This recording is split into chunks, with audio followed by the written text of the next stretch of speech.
10 dirtiest players in NHL history. Picture this, it's Game 7 of the playoffs. The tension is thick enough to cut with a knife. Then suddenly, wham! A brutal cheap shot changes everything. Throughout NHL history, certain players have crossed the line between being tough competitors and straight up dirty. Today, we're diving into the dark side of hockey to count down the 10 most notorious troublemakers ever to lace up their skates. These aren't just aggressive players, they're the guys who made opposing teams check their life insurance policies before hitting the ice. And trust me, some of these stories are so wild, you'll think I'm making them up. Number 10, Ken Linseman. They called him the Rat, and not because he was particularly fond of cheese. Linseman earned his nickname by being one of the most irritating players to ever grace NHL ice.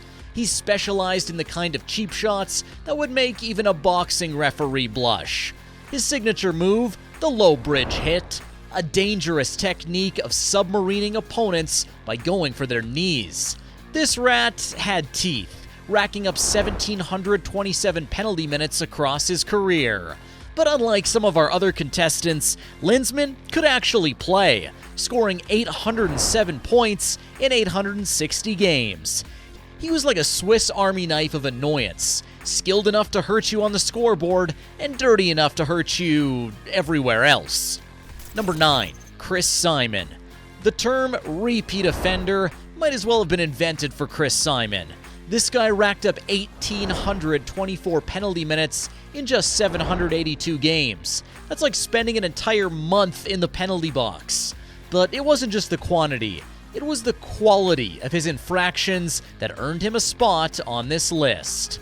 In 2007, Simon pulled off what might be the most blatant stick attack in modern NHL history, swinging his stick like a baseball bat at Ryan Holweg's face. That little love tap earned him a 25-game suspension. But wait, there's more. Later that same year, he tried to stomp on Jarkko Ruutu's leg with his skate, because apparently regular fighting wasn't spicy enough for him. Number 8, Dale Hunter. Here's a fun fact. Dale Hunter is the only player in NHL history to rack up both 1,000 points and 3,000 penalty minutes. Talk about a renaissance man of roughness. But his most infamous moment, that cheap shot heard round the hockey world. After Pierre Turgeon scored a goal in the 1993 playoffs, Hunter blindsided him in what can only be described as the world's worst goal celebration. The hit was so late, Turgeon had already finished his taxes and started his retirement planning. The result, a 21-game suspension, which at the time was the longest in NHL history for an on-ice incident. Number 7, Matt Cooke. If there was a PhD in dirty hits, Matt Cooke would be a professor emeritus. This guy didn't just play on the edge. He built a vacation home there and invited everyone over for a barbecue. Cooke's greatest hits include ending Marc Savard's career with a blindside hit to the head and trying to turn Erik Karlsson's Achilles tendon into spaghetti with his skate blade. The crazy part? Every time Cooke got suspended, he'd come back claiming he'd changed his ways. New Matt Cooke, they'd say. Spoiler alert, new Matt Cooke played a lot like old Matt Cooke, just with better PR. His career was like a greatest hits album of suspensions, featuring everything from elbowing to kneeing to hits from behind. Number 6, Brian Marchment, known as Mush to his teammates, and that guy to everyone else. Marchment turned knee-on-knee hits into his personal art form. He was like a heat-seeking missile, programmed to find opponents' knees, ending or altering several careers along the way. Mike Modano, Joe Nieuwendyk, Greg Adams. The list of players who got intimate with Marchment's knee reads like a who's who of 90s hockey. He was suspended 13 times in his first 12 NHL seasons, which is like getting detention more than there are months in the school year, right? The truly scary part, those were just the hits that got caught. Number 5, Claude Lemieux. If hockey had a supervillain, Claude Lemieux would be it. This guy was so universally disliked, even his own teammates probably changed the lock code to their locker room.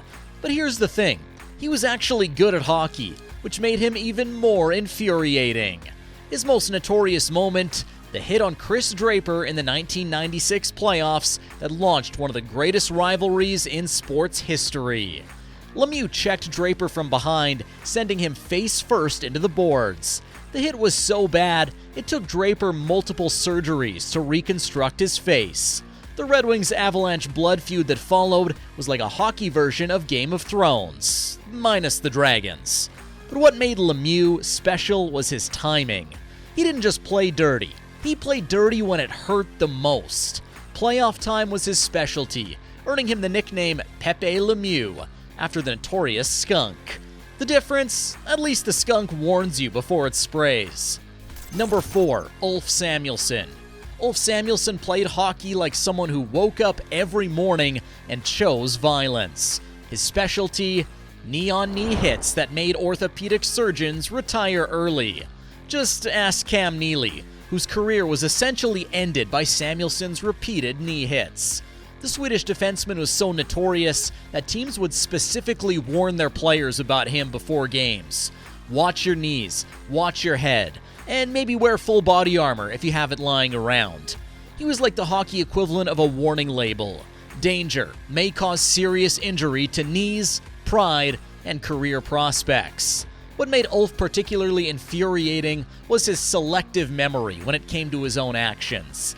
He'd deliver a career-threatening knee-on-knee hit and then act more surprised than a cat in a cucumber patch when anyone called him dirty. The only thing more consistent than his dirty hits was his denial about them. Number 3, Todd Bertuzzi. March 8, 2004. That's a date that still makes hockey fans cringe. Todd Bertuzzi's sucker punch on Steve Moore isn't just one of the dirtiest plays in NHL history, it's one of the most shocking moments in all of sports. After following Moore around the ice like an angry shadow, Bertuzzi grabbed him from behind, punched him in the back of the head, and drove him face first into the ice. The result? A broken neck, concussion, and the end of Moore's career. The incident was so severe it led to criminal charges and a civil lawsuit that lasted longer than some NHL careers. What makes this incident particularly dark is that it stemmed from a revenge plot. Moore had previously concussed Bertuzzi's teammate, Marcus Naslund, with a questionable hit, but Bertuzzi's retaliation crossed every line in the book, and then drew some new ones just to cross those too. Number 2, Marty McSorley. Picture this, it's February 21st, 2000. The game's basically over. Then McSorley, apparently bored with normal hockey violence, decided to swing his stick at Donald Brashear's head like he's trying to split a particularly stubborn log. The hit was so egregious that McSorley was charged with assault with a weapon in a Canadian court. Let that sink in. He played so dirty that an entire country's legal system got involved. It effectively ended his career, and remains one of the most shocking moments in NHL history. But here's the thing about McSorley. This wasn't just a one-time snap of judgment. Throughout his career, he walked the line between enforcer and outright dangerous player. The Brashear incident was just the moment he pole vaulted over that line with a running start. Number 1, Chris Pronger. Now, you might be thinking, wait, Pronger over McSorley and Bertuzzi? But hear me out. Chris Pronger was the master of the dark arts of hockey.